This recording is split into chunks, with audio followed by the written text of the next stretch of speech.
Today, we will read a book about Go Fly a Kite. But before that, let's get familiar with some words first. Simple. Simple means not fancy. Look at the two buildings in the picture. Which one is simple? Yes, the one with the green roof. Simple can also mean easy.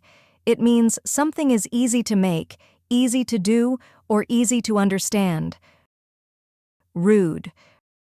Rude means not polite. What do you see happening in the picture? The boys are sticking their tongues out at each other. That's very rude. Wind. When you wind something, you wrap it around something else. Look at the girl in the picture. What did she wind around her neck? Yes, it's a scarf. Sob. What do you see in this picture? Yes, a baby is crying. When you sob, you cry in a noisy way. Sometimes you have trouble catching your breath. Damaged. What do you see in this picture? A car with a dent in the front. The car has been damaged. Damaged means the same thing as harmed. Meadow. A meadow is a grassy field. Wildflowers often grow there. Sometimes cows eat the grass in a meadow, like in this picture. Atmosphere. The atmosphere is the layer of air that surrounds the earth. You can see the atmosphere layer in this picture. Crash. Look at the picture of the boat. What do you think has happened? Yes, it has crashed into the dock. When things crash, they bang into each other with a lot of noise. Search. To search means to look for. What is the girl in this picture searching for? Yes, her dog. Clever. Someone who is clever is very smart and uses his or her brain to think up ideas or solve problems. These children are very clever to have completed this puzzle. Next, let's move to today's story. Go Fly a Kite. You can tell school's almost over, said Jordan, putting his backpack in his cubby. Yes, agreed Ravi. No more work, just field trips and fun things to do?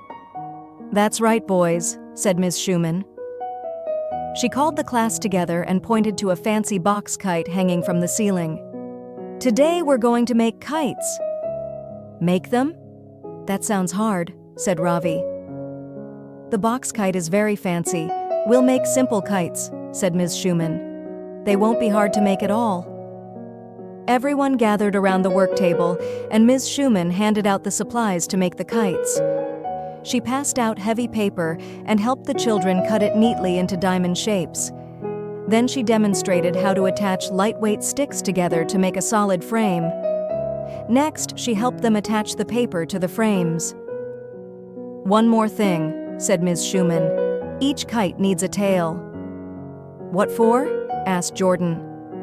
To balance it as it flies so it doesn't fall, she said.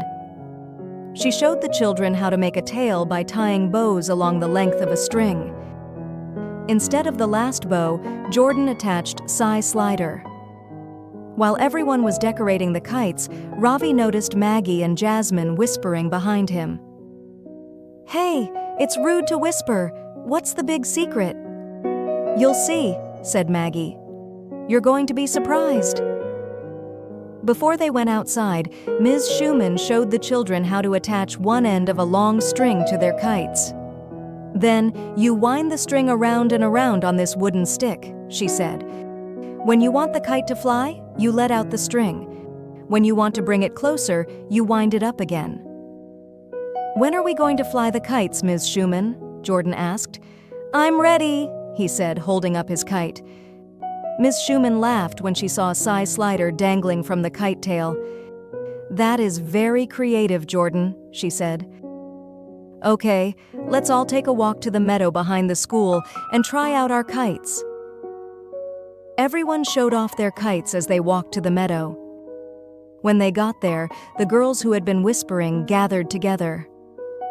I wonder what they're up to, Ravi asked Jordan. Who knows? It doesn't matter though, because it's time to send slider up into the atmosphere. Jordan let all the string out, and the wind picked up the kite and sent it flying high into the air. Wow, I can hardly see your kite anymore, exclaimed Ravi, running along after Jordan. "Oh no!" came a cry from Kody. His kite had crashed into a tree. Now he was sobbing. Ms. Schumann ran over when she heard him crying. "Oh, I see what happened. The tail came off." "Don't worry, Kody. The kite is a little damaged, but I think we can repair it." Kody stopped crying as he went to search for the tail that had fallen off. While Ms. Schumann was watching Kody, she heard giggling behind her. "Girls, what is going on?" she said. Then it slowly became clear to her what the girls' secret was. Each of the girls had written something on a kite. When they held up the kites next to each other, they spelled out a message. It read, "Grade 1 is number 1. Ms. Schumann was amazed. "You kids are so clever," she said. "Elle can't believe you thought of that." "Okay, wind up your kite strings and let's go inside for some popcorn and lemonade to celebrate another great project and a great year." The end.